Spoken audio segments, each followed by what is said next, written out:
So, good morning sa ating lahat. Yun, no? Kasama natin dito sa bahay ni Kuya JM. Ayun, no?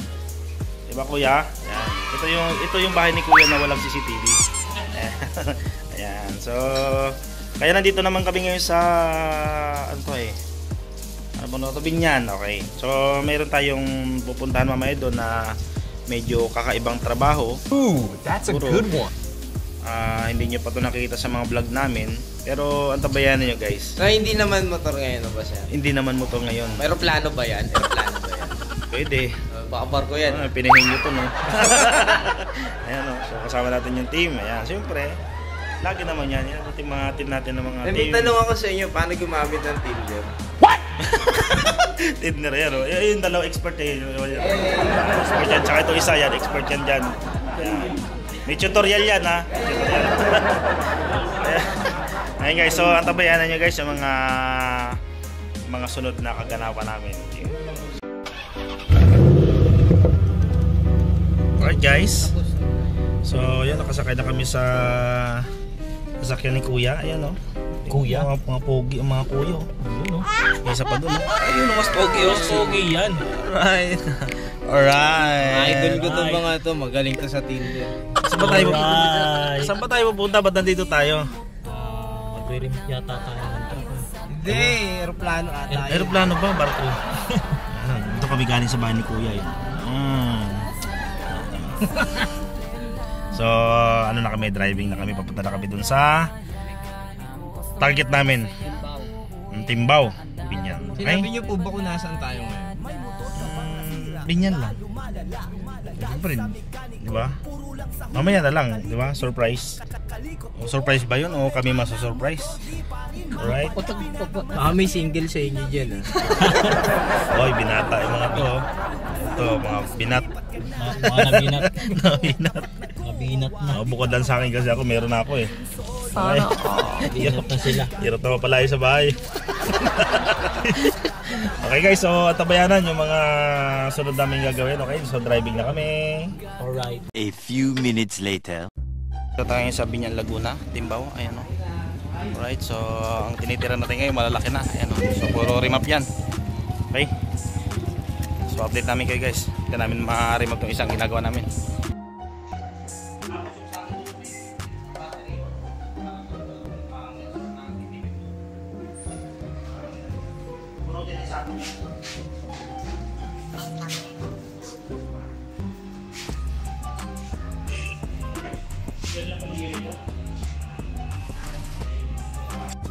So dito kami ngayon, meron tayo ditong 6U kasi ano bang pangalan ng ito? Yan. So nagkakaroon siya ng error sa ADB Blue. Tignan mo sa error na, tawad ko nga sa akin. Ito yung mga yan, no? Nagpa-vlog ako eh. Sumisingit eh, alright, ba? Meron tayo dito ngayon, kinakalas natin yung computer box ngayon. Pinakalasan yung computer box, may babaguhin tayo sa program niya. So mamaya update namin kayo kung ano yung magiging resulta nito. So papakita ko rin sa inyo before yung nangyari. Good naman yung makina, umandar naman. So meron lang mga nagiging issue yung naramdaman ng mekaniko or driver na humihina ng takbo pag nasa highway na. So update ko kayo sa after namin na magawa ito. Okay? By sheer coincidence. See you. Sir Ron, kwento ka. Kwento mo sa pagong. Alright. Nakasampa na ako dito sa sa matawag dito? Traktor. Ay, traktor. May gagawin tayo dito sa kanyang computer box kasi nagkakaroon siya ng error pag tumatakbo. I-remap natin. Okay? So maya makikita niya pag kinalas namin yung mga bukod yung mga. Sir Ron, nakapag-drive ka na ba ng ganitong truck? Panaginip. Okay. Pero okay. Okay, what up guys? Hindi ako si Aaron Mekaniko. Dito tayo ngayon. Mag-remap tayo dito. Dito nga tayo. Maingay. Akala namin kung nire-remote namin. Nakang i-remap natin ngayon. O so, ibig sabihin, hindi lang motor. Hindi lang motor. Kwento mo nga sa kanila, ano ba ang saklaw ng mga FI? Ang saklaw ng mga FI, lahat eh. hanggang sa Himpapawid, ay na din. So possible pala mag-remap tayo ng aeroplano. Hindi possible, pero darating tayo. Basta ngayon, ito ang i-remap natin yun. Yata. So magbabaklas tayo ng tambutso. Hindi na. Kumbaga program lang sa atin. Program na mag-disable lang tayo ng mga sensor para mas malakas yung hatak ng truck. Siyempre, may kasama pa tayo isang master tuner din, si Brother JM. Hindi lang master sa FI to, tsaka sa Tinder.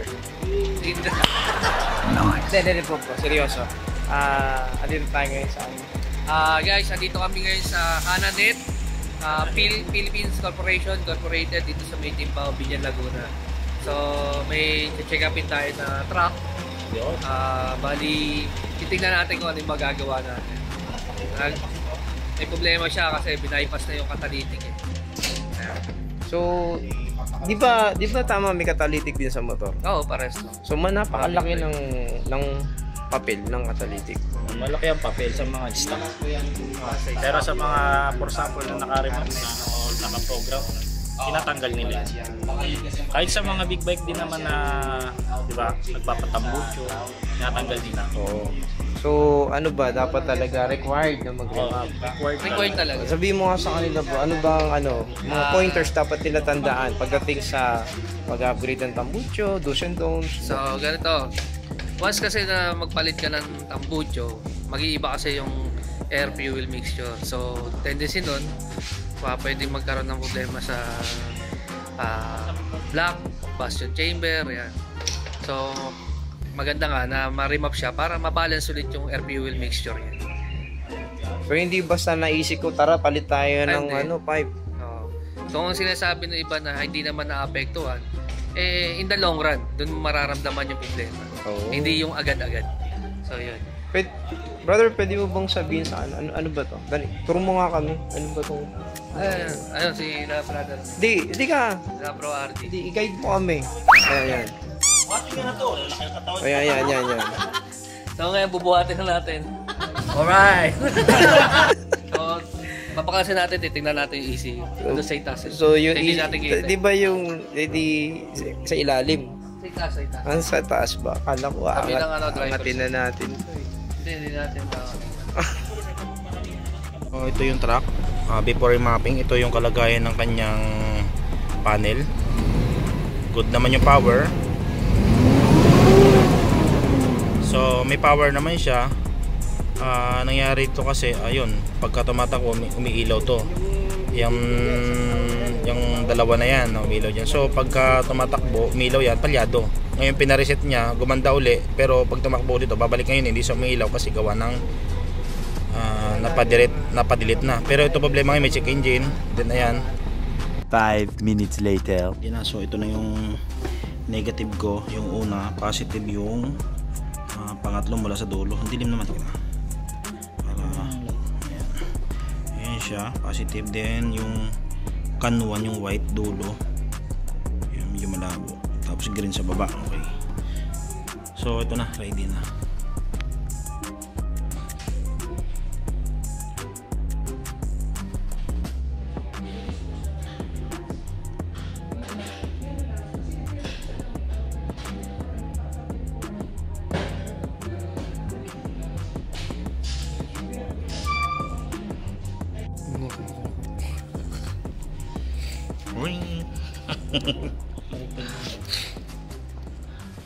Octopus. Hindi uli ako. Ayan. Asan na tayo ba sa'yo? Dito ulit, bumalik ka tapos ating kumain.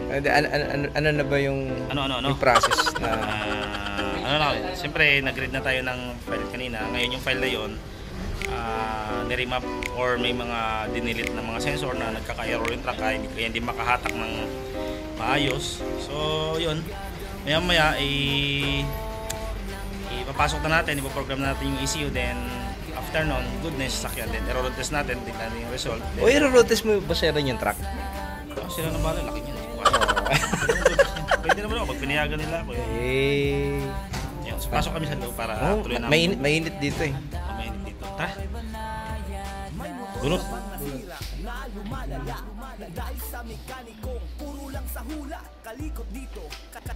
So install na ng ECU. Testing na natin yan kung under ba talaga yan. Testing. On. Kaming dashboard. Ano yata marunong makyat? Bata. Baka malaglag ka bata. Kaming dashboard. On natin. Hindi natin kung may error. Alright. Ma'am, may IEC. IESC. Idle yan. Start. Yun. Alright. Alright. Tapos. Alright. Yun o. Okay. Tingnan natin kung andan yung max RPM. Ano saan?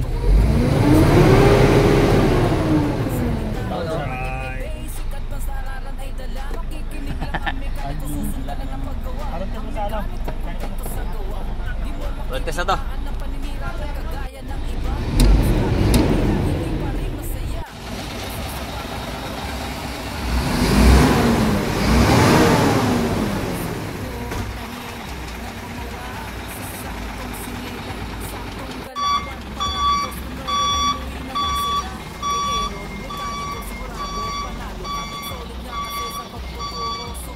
Later. Okay na yung yung truck niya after namin ma-remap. So tingnan natin yung feedback ng driver. Niroad test nila yung sasakyan. So hingin natin yung feedback ng driver. Sir, kamusta yung naging resulta sa truck after ma-remap? Yung hatak, kamusta? Yung error dati, wala na. Okay, sir, maraming salamat sir. Hanggang sa muli-uli. Okay guys, so yun, natapos natin gawin yung truck. Isuzu pala ito, Isuzu Giga. So ito galing na rin sa ibang mekaniko. So ginawa nila jumper, so hindi mubra. So error pala ito guys, in case na maka-encounter kayo ng mga ganitong truck, nagkaroon siya ng error na AD blue, mga DPD error. Ayan. So wag lang kayo mahiyang mag-message sa amin guys, sa aming page, message lang kayo about sa pag naka-encounter kayo ng mga ganitong error. So nangyari pala dito, hinatak nila to. So hindi ito umandar, sinakay pala sa parang forklift ba yun? Carrier para madala dito. So ngayon okay na after namin ma-remap. Ayun na yung andar niya. So yun guys, maraming salamat sa patuloy na pagsubaybay sa aming team. At syempre, upgraded tayo. Dati mga motor lang tinitira tayo. Ngayon, truck na. Okay, sunod siguro baka aeroplano. So maganda. Pero why not? Why not? Bakit hindi, di ba? Baka hindi, di ba? Helicopter. So magandang araw sa ating lahat. Sir, thank you. Tapos na yung gawa natin. Ayan. So saan tayo pupunta ngayon? Tayo, papalamig na tayo, sir. Lamig ba? Painit? Painit yung kape yan. Ardi, uy! Nag-jacket! Huwag kang matatanda talaga, nilalamig niya sa aircon. Ayun, so successful yung araw namin guys na siyempre itong araw to, first time namin mag-remap ng truck. So, di ba? Kaya. Lakas ng loob lang ang dala namin guys. Then siyempre, accurate software and files. At siyempre, pinamalupitan dyan sa support ni Speedmaster ng Bohol. Yan yung nag-support sa amin para magawa namin yung bagay na to na napakahirap na truck ang pinasok namin. Pero, ayun, successful. Kasama yung team niyan. Hey, alright. Follow nyo ako sa Tinder Guy next. So next time guys, may mga naka-schedule pala tayo na na remap ng truck. May Bicol, may Navotas, may Taguig. Okay, so hintayin lang natin yung mga message ng client. Aklan? Pwede natin yung mga message. Hindi malabo yan pagka guys, puro truck sila dito yan puro truck yan sila dito. So January babalik pa kami dito. Naka-ready na yung shades ko para sa Aklan. Kasi ready na siya, di ba? So yun guys, magdadrive na ako. Medyo mabagal pa lang takbo namin. Siyempre magsisetbelt ako. And bye-bye. Magandang araw sa ating lahat. And alright. Idol ko dahil iba ang may alam. Sir James, nandito na kami sa Pontevedra. Ayan o. Pontevedra. Ayan, malapit na kami sa bahay mo. Pontevedra yan. Ready mo na yung Emoto, hindi pa huhuli sa talino at talento. Iba't ibang muka, isa lang ang layunin. Motor mo ay ayusin, lahat pasiyahin. Umiikot sa Pinas na may dalang idea.